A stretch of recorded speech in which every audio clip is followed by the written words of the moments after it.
Hello hi friends, చూడండి మా ఊర్లో తేనె ఇడిపిస్తున్నాం మా ఫ్రెండ్స్. చూడండి, ఎండాకాలంలో తేనె దొరుకుతుంది, మంచిగా ఉంటుంది పల్లెటూరు తేనె. ఇప్పుడు అమ్మరే ఈగలే.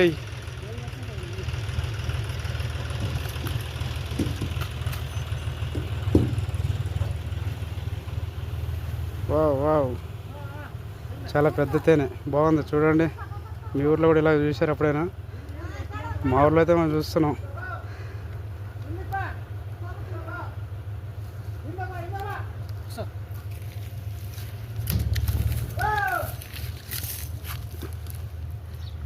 అందరూ అడుగుతారు మళ్ళీ, అందరికి యాడ్ అవుతుంది.